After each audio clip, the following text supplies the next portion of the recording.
Hello and welcome back to Poetic Insight, your go-to series for exploring the rich world of poetry, especially designed for CBSE classes 9 to 12.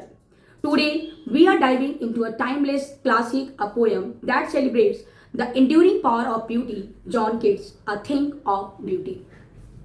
Before we unveil the layer of this beautiful poem, let's get to know the brilliant mind behind it. John Keats, born in 1795 in London, was one of the most prominent figures of the Romantic era. Alongside poets like William Wordsworth and Lord Byron, despite his tragically short life, he passed away at the tender age of 25 in 1821. Keats left an indelible mark on English literature. He was a master of sensuous imagery, focusing on the beauty of nature, art, and human emotions.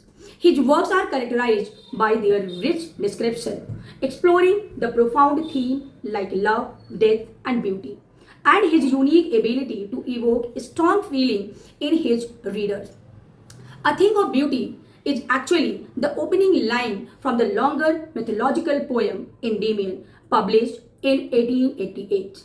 Now, introduction to the poem. Endymion by John Keats is a four-book poetic romance telling the story of a young shepherd named Endymion who falls in love with the moon goddess Cynthia. His quest to find her takes him on a journey through various fantastical and the mythological landscape, encountering diverse characters and the exploring themes of love, beauty, and the power of imagination.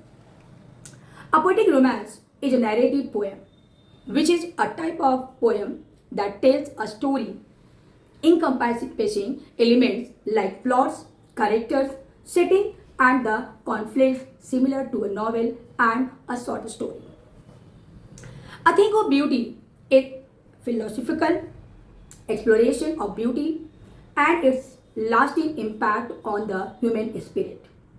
The poem opens with one of the most famous lines in English poetry: "A thing of beauty is a joy forever." This single line encapsulates the poem's central theme that true beauty is eternal, unchanging, and provides endless joy. Keats suggests that beauty acts as a balm for our troubled soul, offering solace and escape from the mundane and often harsh realities of life.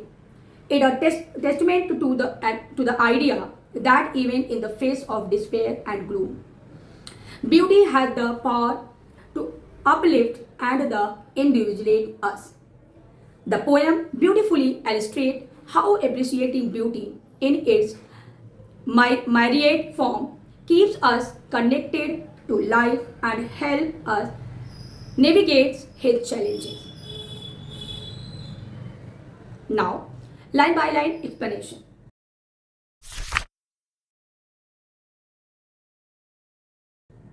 Let's now delve deeper into the poem, line by line, to truly appreciate Keats' profound message. The poem begins with, "A thing of beauty is a joy forever. Its loveliness increases. It will never pass into nothingness."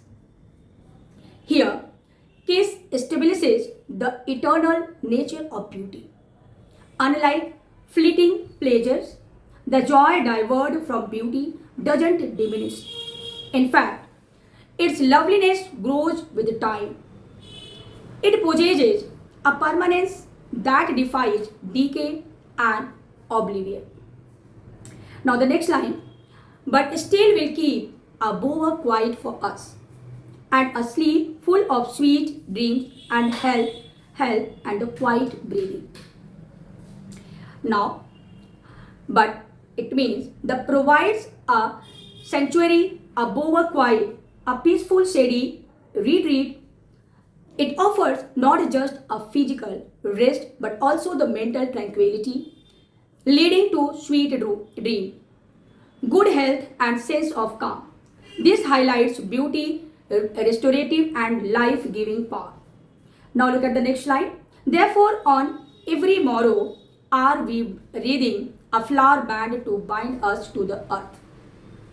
It means because of this profound restorative power of beauty, every day we instinctively create a flowery band.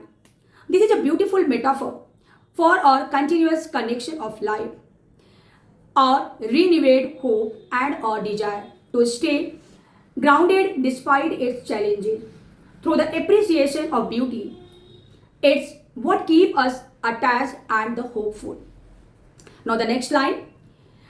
In spite of despondence of the human dearth of novel nature of the gloomy days, of all the unhealthy and over darkened way made for our searching, yes, in spite of all. It means Keats unflinchingly acknowledge the grime realities of life, despondency, and deep sadness, and inhuman dirt or lack of good and the virtuous people, dark and depressing days, and the unhealthy and over darkened ways or difficulty path we often find ourselves forced to navigate. Yet, the emphasizes that even amidst all this negativity. Now, look at the next line. Some shape of beauty moves away the palm from our dark spirit. It means a form of beauty, no matter how small or seemingly significant, had the power to lift the power, which is like a shroud or a covering of sorrow and sadness, and hope in the darkened. Now, Keats gives us concrete example of these beautiful things that uplift us. Now look at the next line. Such the sun, the moon, the trees old and young, is sprouting a shady boon for simple sea. Means here, according to Keats, he points to universe nature elements, the sun and the moon and trees of ages providing welcome shade and comfort, a boon for animal like sheep. These are fundamental sources of beauty and solace. Now, the next line. And such are daffodils with the green world they live in, and clear reels that for themselves a cooling covert make giant the hot season. It means daffodils vibrates and cheerful, and clear streams. Reels create cool hidden heaven, a covert in the heat, and a further example of nature's simple yet profoundly refreshing beauty. Now, look at the next line. The mid forest break reach with a sprinkling of fair musk rose blooms.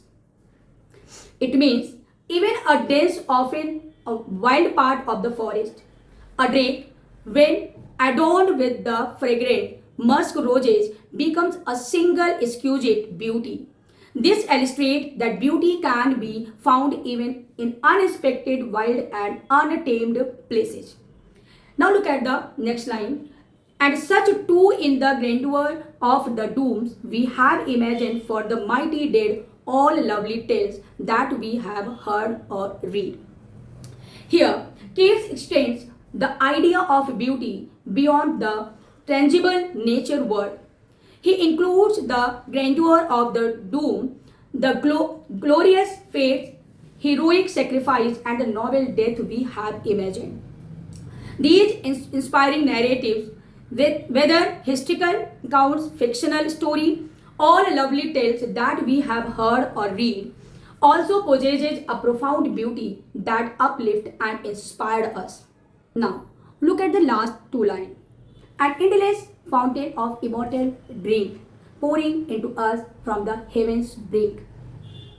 It means this entire collection of beautiful things, both natural and imaginative, is described as an endless fountain of immortal drink. This is a powerful metaphor for a never-ending source of spiritual nourishment, joy, and inspiration flowing freely and abundantly to us. Almost as if poured directly from the edges of heaven itself. It signifies the perpetual and the divine nature of the joy that beauty provides. Now, poetic devices used in the poem.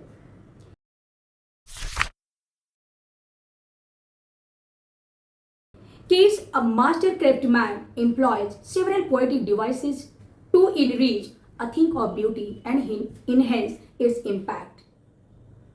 Firstly, imagery is centered to the poem.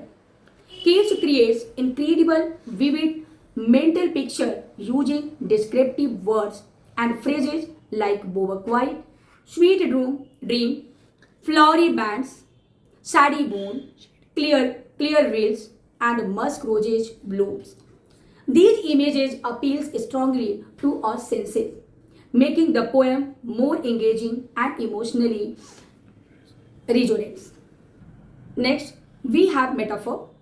The most prominent example is a flowery band to bind us to the earth, where the flowery band is a metaphor for our continuous connection to life and hope through beauty. Similarly, endless fountain of immortal dream is a powerful metaphor for the perpetual joy and spiritual nourishment derived from beautiful things. Now, the next poetic device, alliteration. Alliteration is also used effectively for musicality and emphasizes creating a pleasing sound.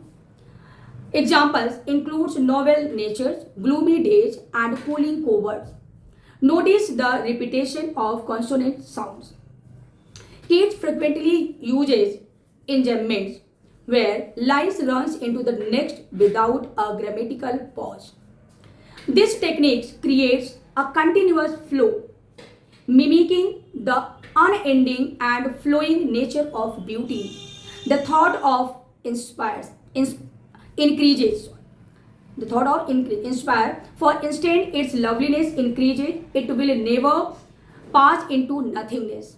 The poem is also rich the symbolize. The bower quiet symbolizes peace and the tranquility, while the pall emphasizes sorrow and despair, or a covering or gloomy. The sun, moon, trees, daffodils, and reels of symbolizes various aspects of natural beauty that offer solace and the rejuvenation. Finally, the phrase mighty dead is an example of transferred epithet, where an adjective mighty is applied to a noun. Different from the one is grammatically modifies, it really means mighty people who are now dead. And that brings us to the end of our poetic journey through A Thing of Beauty by John Keats. We hope this analysis has given you a deeper appreciation for the enduring power of beauty and Keats' remarkable poetic skills. Do let us know in the comment what your favorite line or image from the poem is. Join us next time on Poetic Insight for another deep dive into the world of words. Until then, keep appreciating the beauty around you. Thanks.